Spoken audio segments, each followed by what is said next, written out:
genre.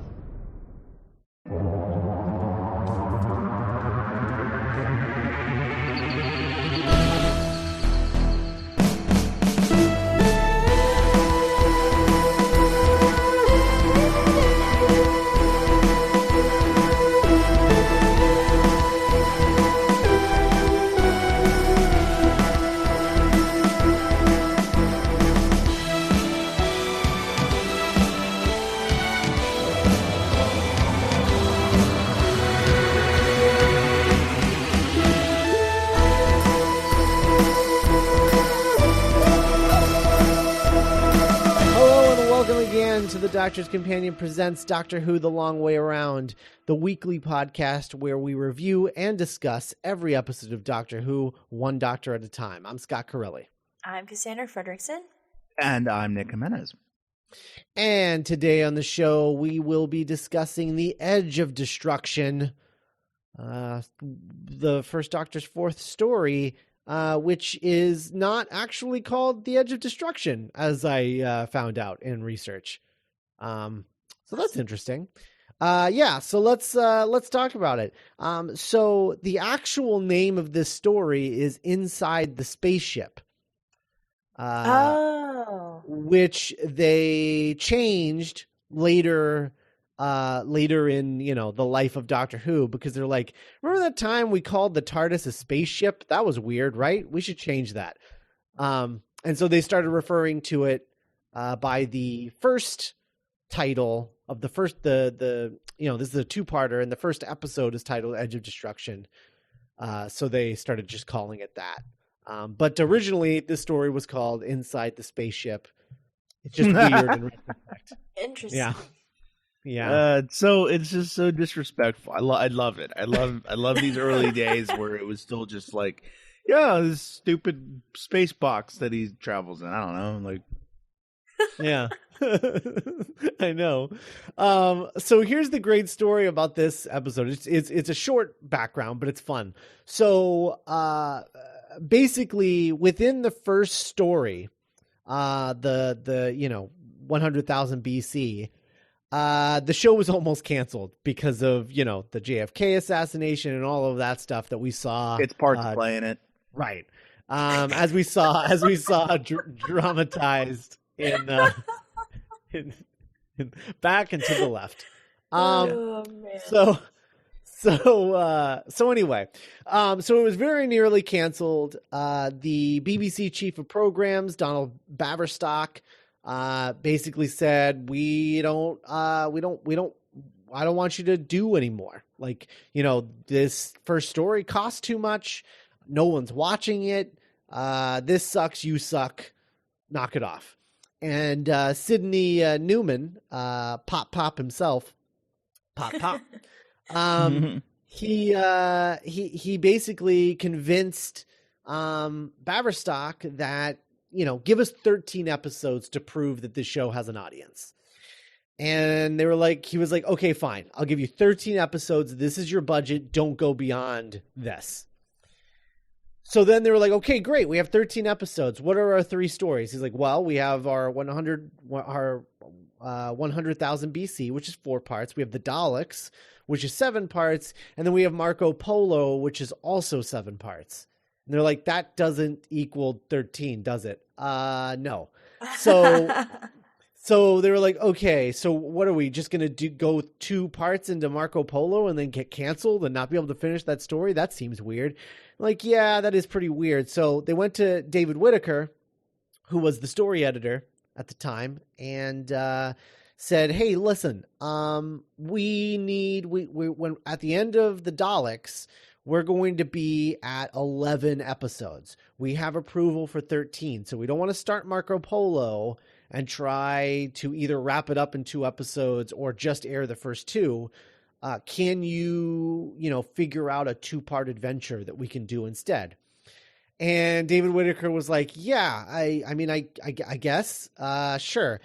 He's like, I'm not technically allowed to write it though. He's like, well, we just won't credit you as story editor for those episodes. And then You can write whatever you want. And he's like, okay.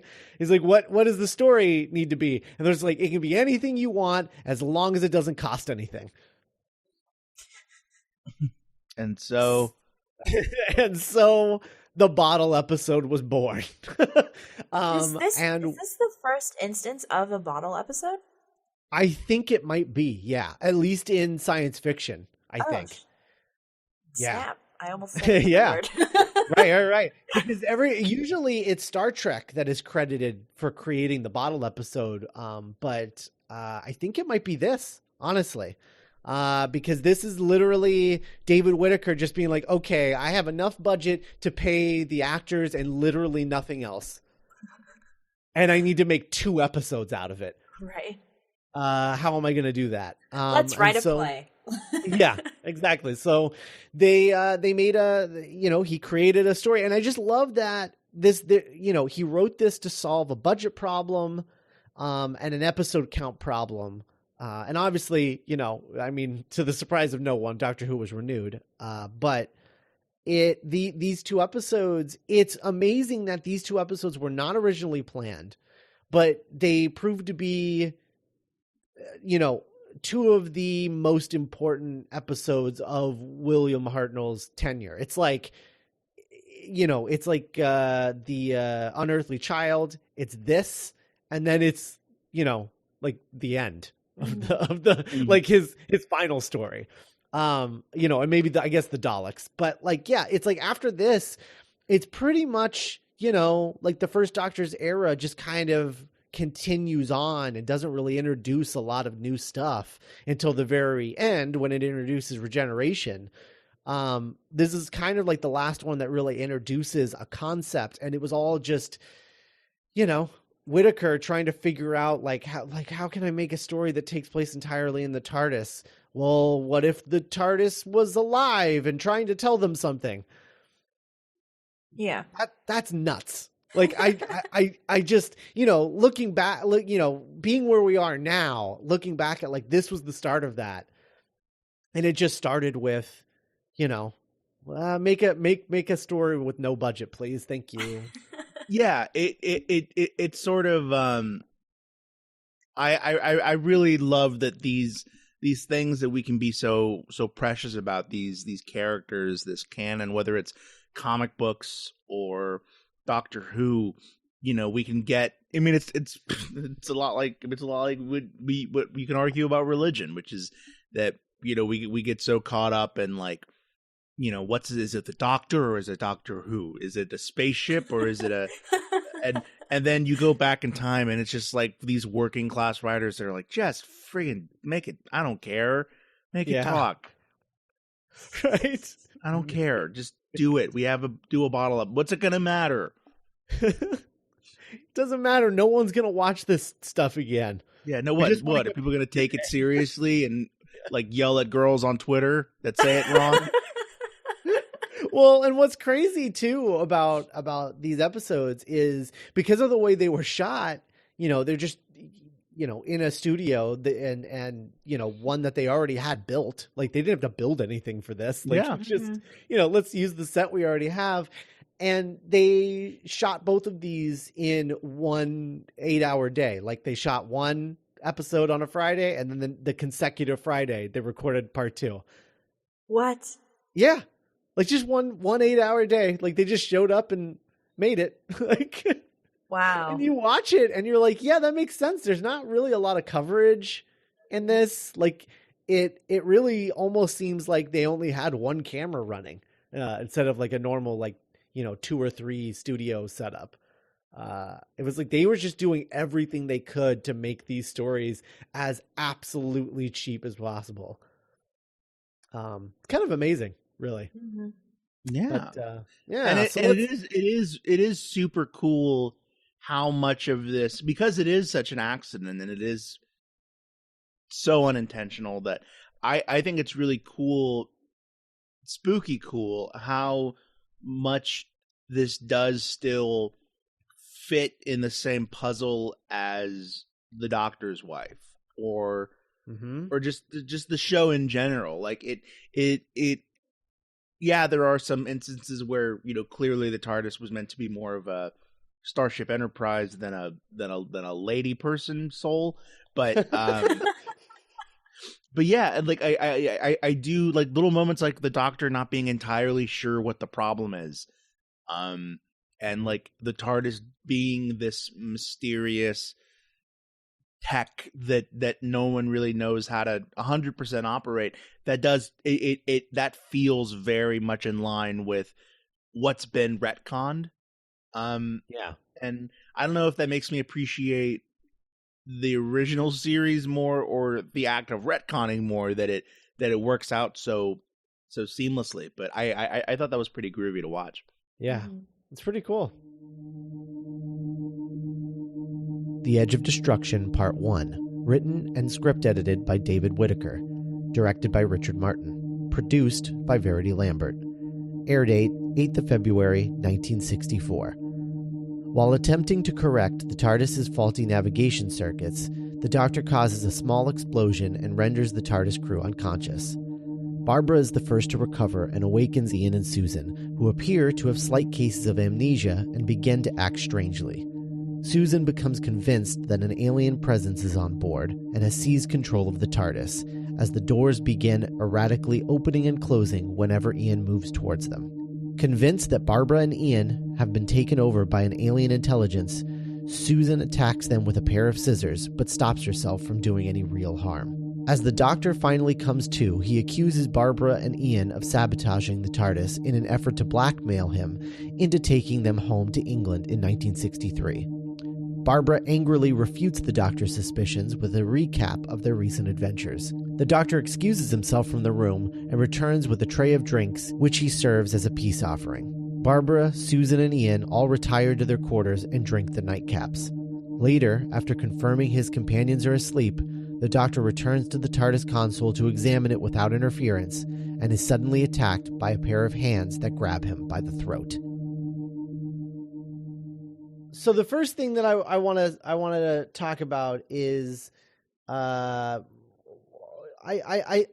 love the first episode. Feels like it's directed by David Lynch. Like it doesn't like everyone's really weird. Like when you get to the second episode, everyone's like more or less back to normal for the most part. But this first one, everyone is bizarre. Like everyone is acting weird.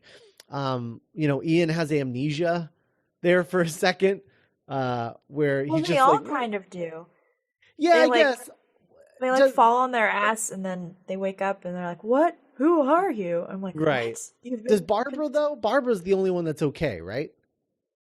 I think she has it in the beginning because she refers to Ian not as Ian but as Chesterton. Oh. So I think because she's the first to wake up, so you don't really see her interacting with the other people, but I think she does for a little while. Oh, okay. But yeah, like their amnesia is really weird. Ian is super strange. There's a bit where after there's a lot of characters walking in and out of the console room and passing out. And they like take turns. And then at that one point, there's that bit where Ian and Barbara are like, I love when Ian's like, "What are you doing working so late?" Barbara's like, I'm what are you talking about? No, I'm not. Something's going wrong. And he's like, oh, right. Yeah. He's like, "What's that old man doing there?" And he's like, he passed out. He's whatever. Oh, okay. Should we help him? Like, right? Is this how you would act if you just saw like some passed out old man like at school, which is obviously where you think you are? One thing I do that is really good about this episode, and again, I don't know if this is a side effect or intentional, but I was kind of thinking about how they kind of did need an episode to solidify this group as like a team, and I was just thinking about how it is weirdly, you do need that, and I was thinking about another show around this time that was about kooky people, traveling the universe, and it was Star Trek. And if you go back and watch the original series of Star Trek, it kind of starts in media res. I mean, that's the whole reason why there's an '09 Star Trek, is because we never got to see how Bones and Kirk and Uhura started this camaraderie. And but it's important to note, and I don't know, again, I don't think any of this is intentional, but those guys were kind of in like the military.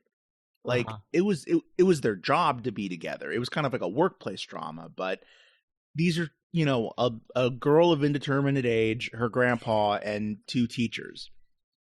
And like these people aren't scientists. They aren't they aren't soldiers. Like, if they're going to be in a box together, it makes sense for it. I think it was a really good idea to have a story that was just about strengthening their relationship. So I think going forward in these First Doctor's adventures, it'll seem, I don't know, I'm looking forward to seeing this team go on more adventures now.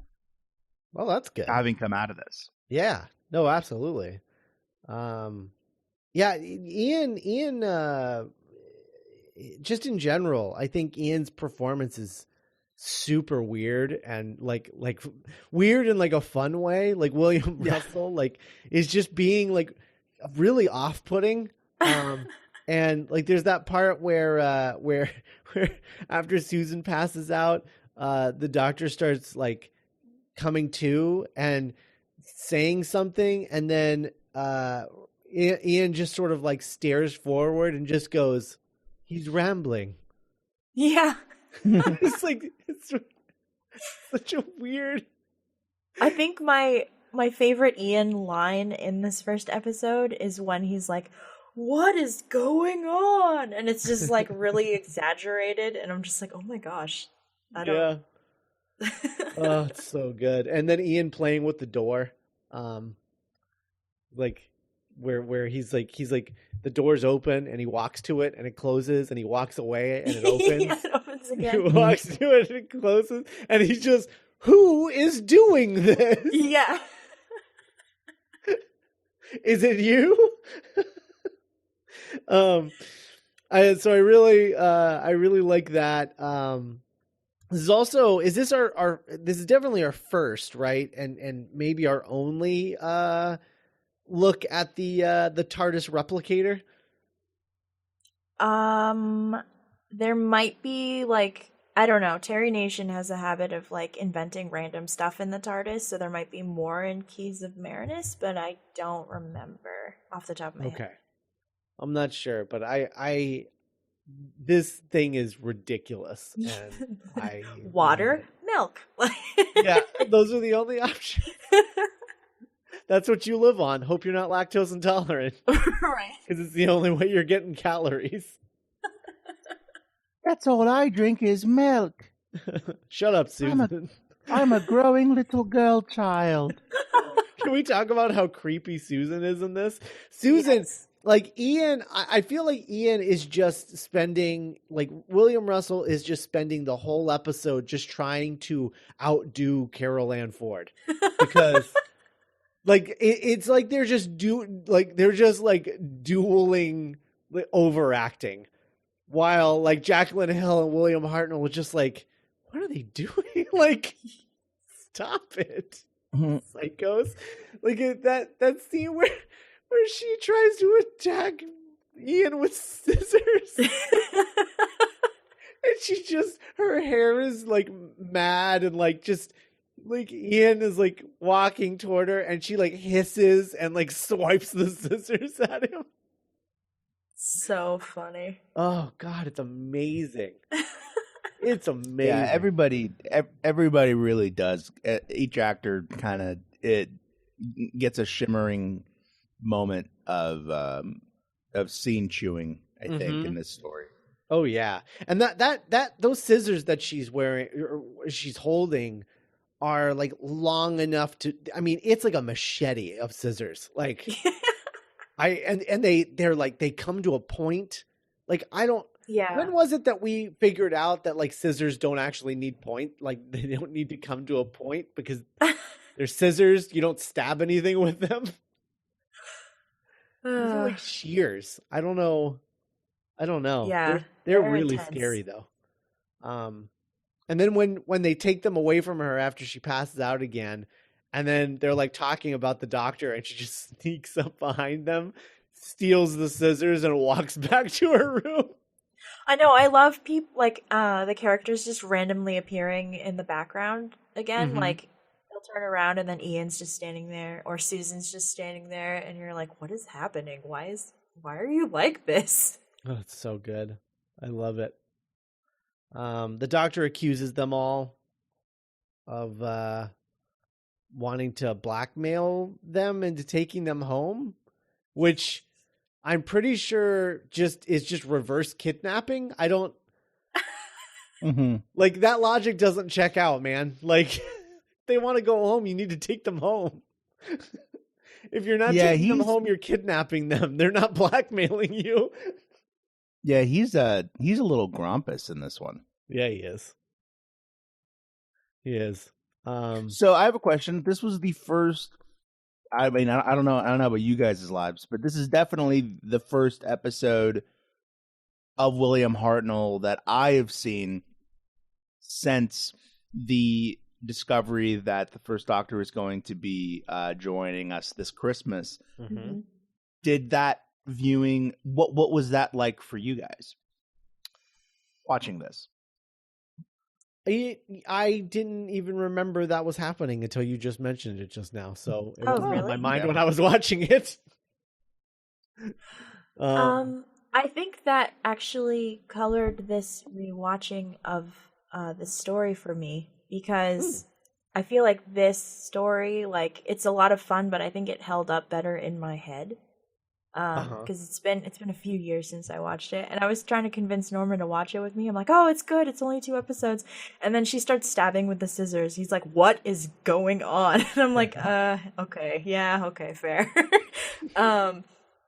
So I don't know. Like, I do like the wrap up of, I mean, not this episode, but the next one though. Like, that's more the first Doctor that I remember, because he's only really like. He is grumpy, but he's only, like, openly hostile to them, and, like, in this first season. So, I don't know. Yeah. I don't know. It'll be, I think what will affect my viewing of him is after we see the Christmas special. Right. Yeah. Oh, yeah. So, like, you know, I guess that would be, I don't know if we're going to get through 2 rounds before the Christmas special, or if we'll just make it through 1. I haven't done the math yet. But whatever the next round is after the Christmas special, I think that's going to be the one where it's like, oh, this is interesting to compare these two.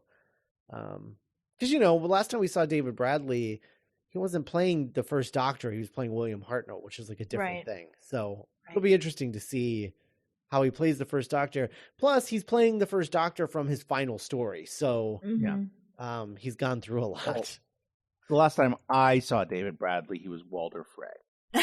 That's fair. True. So yeah, I love the Doctor sneakily passing out nightcaps, and I'm just like, first of all, I love that he just has liquor on the TARDIS. Yeah, that was dope. When they were just all on a tray. Yeah, and it was like, oh, who could use a bit of a nip out? And like, that needs to happen 1,000% more in the future. I want Jodie Whittaker to be like the friggin' mom from Arrested Development. I don't think Doctor has visibly like drank alcohol that I can remember. Well, since Pertwee, we've seen Doc. I mean, there's that great scene in the Doctor Dances where he returns from a party a little bit sauced, but I don't think we've ever seen him like go full on Superman 4. Yeah. we see John Pertwee go full on Superman. Yeah. It's Superman 3, but yeah. Oh, that's right. Yeah, but yeah. I forget the bad ones. Yeah, that's fair. John Pertwee, he loved a good brandy. Nice. So yeah. So it would be fun to see that side of the Doctor again, because, you know, stuff doesn't go away. Just Right. it just shifts out of, you know, a regeneration here or there. But yeah, I you know, after the doctor accused me of blackmailing him into taking me home, I don't think I would drink anything he offered me. Yeah. Especially if it wasn't sealed. At first, I thought it was tea, and I was like, "This is the most British thing I've ever seen in my life." And then it was like liquor, and I was like, "Oh, that makes it like so much better." Yeah. So Scott, I have a question. I mean, Cassandra, I don't really know what your relationship is with that old devil hooch, but I know Scott is a man that enjoys a scotch Mm-hmm. to wind down. Mm-hmm. What, from your perspective, from your opinion, what kind of drinker do you think the doctor is? I would think I mean maybe it's John Pertwee that's painting this for me, but I would think brandy. Like I would. Yeah, that's me too. I can't really. It's just something brown. I can't really see him being like a gin guy or a vodka guy. No. Like a clear alcohol man. No. Yeah. No, definitely something dark and something he can like sit with and swirl and read a book and hold. Yeah. Oh, you know, be a fun joke if he was drinking the gargle blasters from Hitchhiker's Guide to the Galaxy.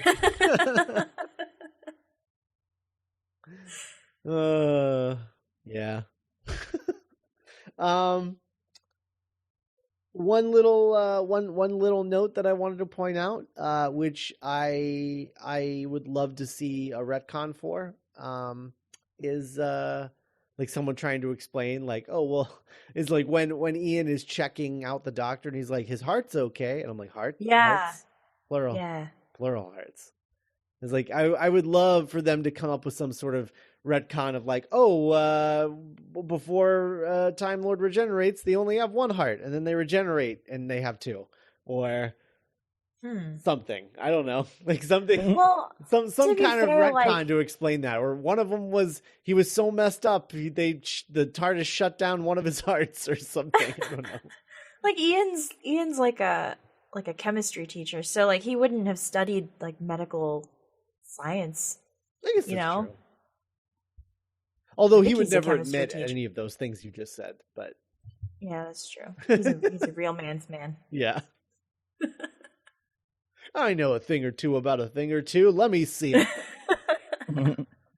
Yeah, and then this ends with someone strangling the doctor. That's I love it as a cliffhanger because I guess the suggestion is that, you know, they were talking about like Barbara got the idea that there's someone or something on the TARDIS with them, right? And so is the cliffhanger supposed to suggest that it's that whatever that thing is that she thinks it is on the TARDIS?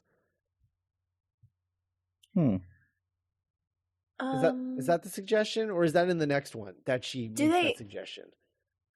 I don't remember, because she has that conversation with Susan, and Susan's like, oh well, they could be in one of us, and I'm like, oh, that's creepy. And I think it's in episode 2. Okay, well, yeah, I mean, you know, I guess there's only so many cliffhangers you could come up with on a bottle episode, but right. Off-camera arm strangling is some weird one. And oh yeah, and then I had one other little behind the scenes note that I wanted to bring up in this episode when we got to it. But the my favorite little behind the scenes thing about this is that Verity Lambert, hero of the rebellion, Verity Lambert, had to write a letter of apology to the children's department of the BBC after they made it known that it was a unwise decision to show Susan acting out violently with a pair of scissors.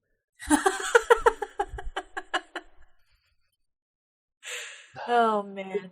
The thing that's so I'm obsessed with this weird, and it can never happen again. Maybe that's why I love it so much, but I'm always gonna have a soft spot in my heart for the creepy 23-year-old pretending to be an 11-year-old.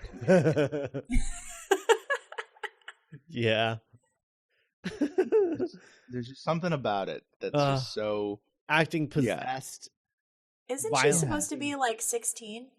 I don't know what she's supposed to That's be. the thing, is she's not acting like any real kid I've ever seen. Yeah. But she also isn't acting. She's acting like a 12-year-old, even if she is supposed to be playing a 16-year-old.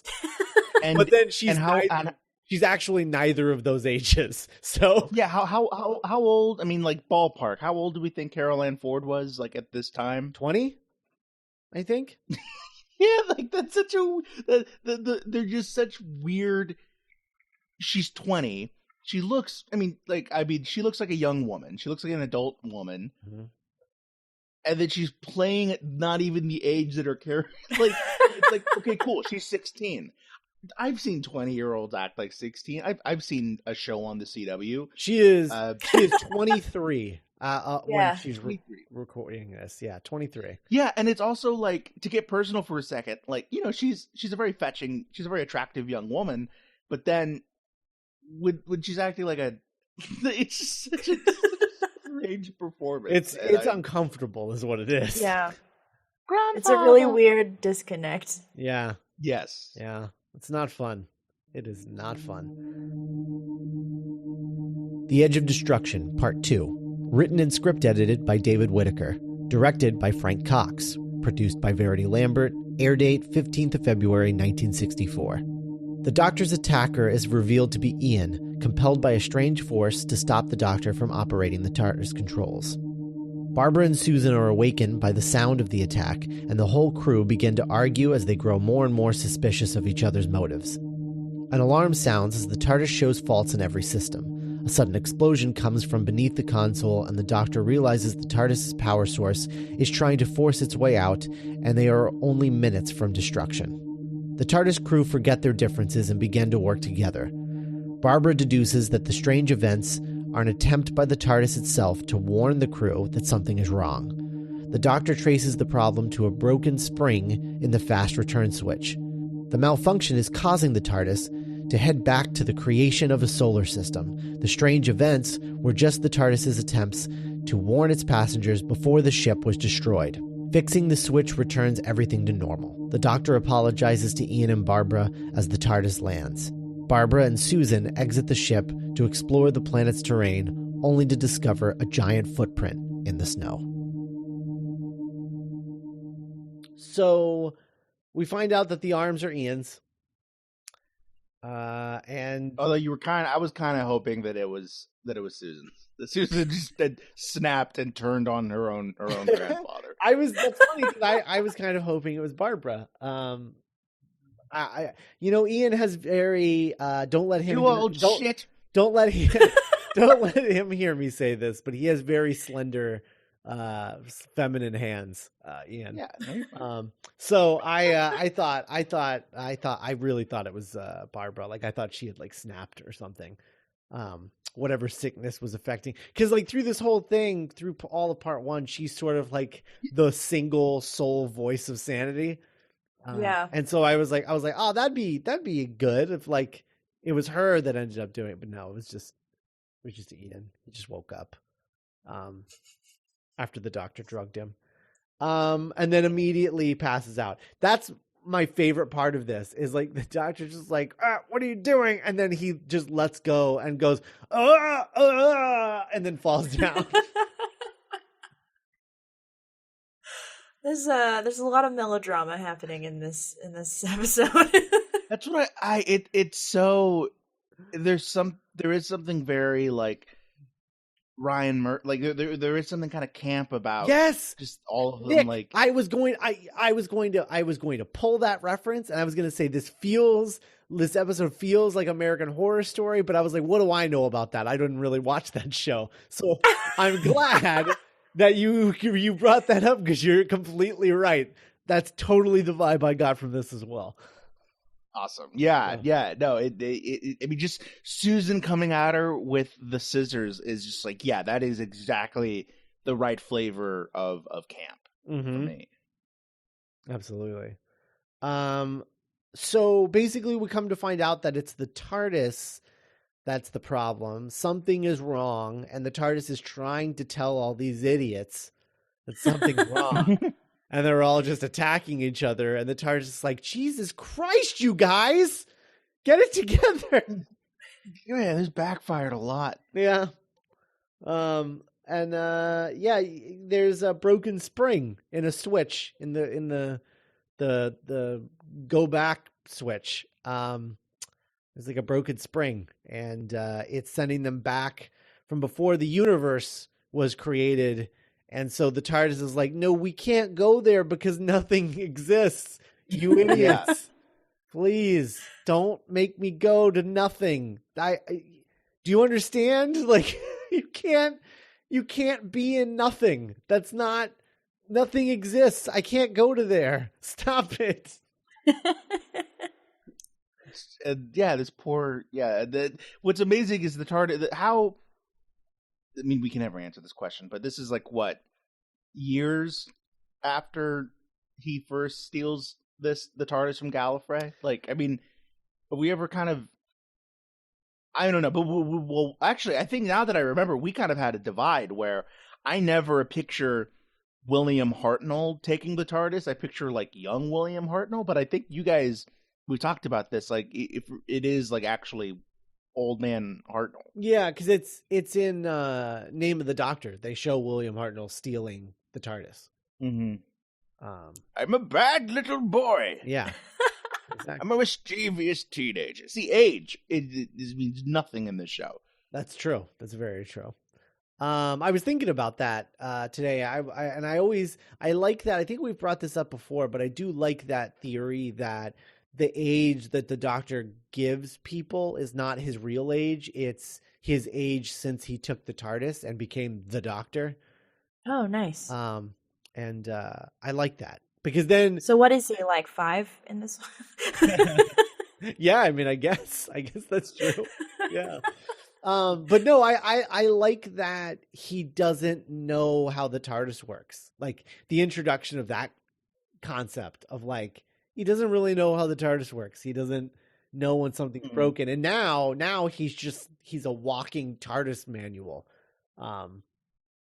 And yeah, but it's been like, it's fun. Like 1,000 years, so it took him that long to learn it all. Yeah, I like the idea that it would take several lifetimes to even effectively operate it. Yeah, well, because it's meant for what, 5 people, right? Yeah, to pilot 5 Time Lords, right? So one person isn't meant to do it on their own. So, I get it.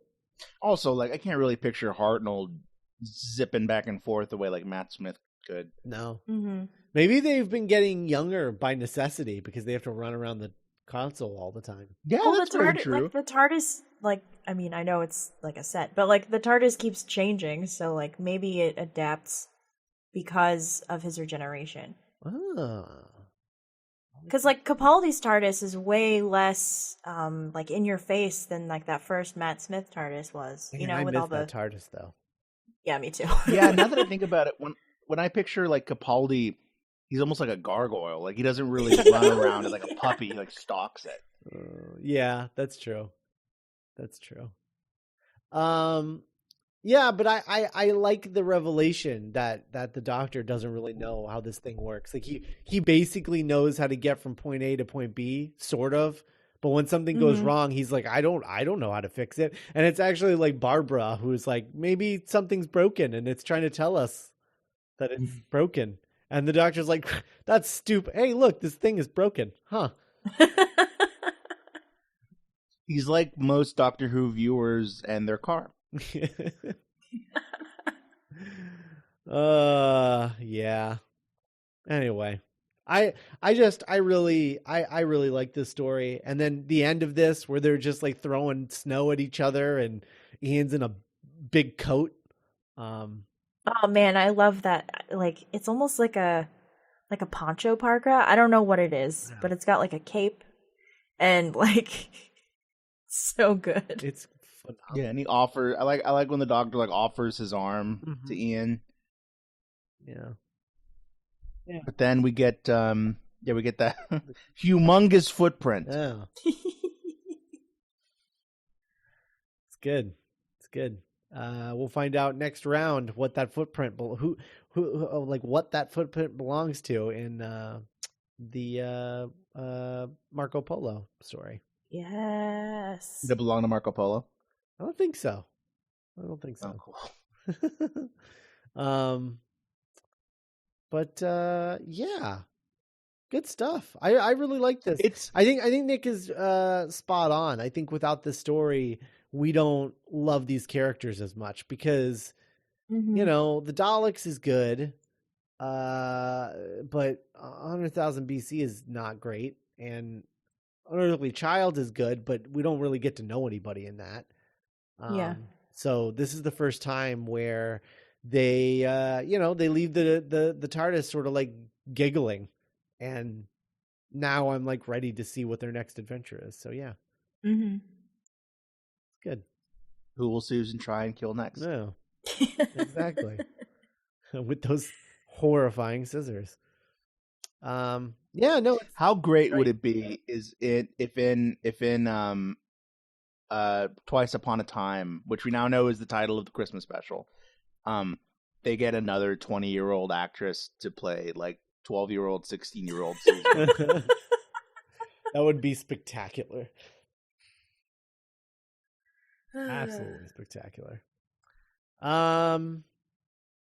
Yeah, because the thing about it is, like, I was thinking about like the age of the Doctor in this, and he's gotta be like bare minimum. He's gotta be like what, 80? I mean, I know Hartnell was in his 50s, but he's not playing 50s. He's like, so he's trying to like play older, right? Yeah. So he's probably like 60s, 70s ish, something like that, because he's got a grandkid, Right. So I don't know, it's interesting. He's young. Mm-hmm. He's super young, but he's old. Like he's been in this body for a long time.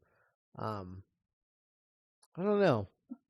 Time Lord like physiology and all, like just the whole Time Lord mythology is just really interesting, I find. Mm-hmm. I want to know more, but I also don't want to know more. Don't want to know. Yeah. They're a very stupid species. Yeah. The more you learn about them. Uh-huh. I like having my own headcanon and just dealing with that. Our afterlife is a giant pool. There it is. There it is. What if you like had come to find out that he didn't actually steal the TARDIS? He stole his granddaughter, and like this was the Time Lord equivalent, like putting him in a TARDIS and sending him off into space was like the Time Lord equivalent of like putting old people on an ice block and like pushing them into the ocean. Just give him a TARDIS. Oh no. Grandfather, I'm coming with you. That's fine. I know that also, like, because Susan is not a Time Lord. Susan's a Gallifreyan. No, right. So, like, how old was Susan when she went with him? Like, yeah, is she like in her 30s? Is she just pretending to be 16 for like to fit in, like at school? Like, that's creepy. Like, this is like an orphan situation. Yeah, like I don't know. That is now my headcanon, is that Susan is 100% like 35 in Gallifreyan years and is just desperately trying to fit in with the other kids at school by acting what she thinks a 16-year-old is like, which is actually more like an 8-year-old. Oh my god. Because 16-year-olds on Gallifrey act like that. Mm-hmm. Yeah. There we go. We did it. So she's like, who wants to run in the rain and twirl? And it's just like high schoolers like, what is going on? Who wants to play ball with me? We're going to see the Beatles this weekend. What do you... Oh, man. Yeah, we're going to smoke cigarettes and make out with each other in a basement. In a basement. That's the next companions. They do that all the time. Oh, nice. Yeah, Ben and Polly. They're all about going to rock shows and basements and making out. They're not the next companions. They're not? No. Oh. They're the last ones. Who's between? You have Vicky, Steven, and Dodo. Oh, Dodo. Oh, Dodo. I actually like Vicky. I forgot. I like her about a lot. them. Yeah, I forgot. That's about fine. them. They're fairly. It would have been great to see formidable. Capaldi with like a teenage companion. Yeah. Didn't they try to do that with that random schoolgirl? Oh yeah, she was And on she that was one really annoying. in that one really Yeah. bad episode. Oh, the abortion Yeah, one. the abortion episode. Yeah. I'm gonna post this on Tumblr. Yeah. Yeah. Um. All right. Well, I think that's all we got for Edge of Destruction. Next time we'll be back next week to talk about the Moon Base, which is a second Doctor story. Which I know last time I know of that Cass watched it, she wasn't too high on it. Oh boy. But 2 of the episodes are animated now, so there's that. Oh, nice. Yeah. So at least That'll be good. Yeah, at least they're not reconstructions, right? Could be worse. I mean, I really like Marco Polo, and that's nothing but reconstruction. So I guess. Well, when a good it just story's depends. good, Yeah. that's fine. But when a mediocre story is mediocre and has reconstructions, it can go from mediocre to terrible. Yeah, that's fair. Yeah. So That's 100% fair. So we'll see how that goes. I'm excited that this is our first round of Long Way Round, I think, ever that doesn't have any reconstructions. Nice. Yeah, it's pretty exciting, right? Well, let's all thank that fire in Cuba. Yeah. Thanks, Cuba. All right. I don't know what he's talking about, but Remember that fire that destroyed all those? Oh no, I'm sorry. There was a fire in the BBC, but then they found a bunch of episodes in South America. oh yeah, that's true. That was it. Yeah, and there wasn't a fire in the BBC. They just taped over them. I remember there being a fire. No, they just taped over them to save money. Because they're like, no one's gonna want to watch these ever again. Good old 70s BBC people. The same people that you were praising at the beginning of this episode, they're the reason that we don't have episodes. Well, They're just they like, who weren't planning cares? long term. Yeah. All right. Well, we'll be back next week with the Moon Base. Bye, everybody.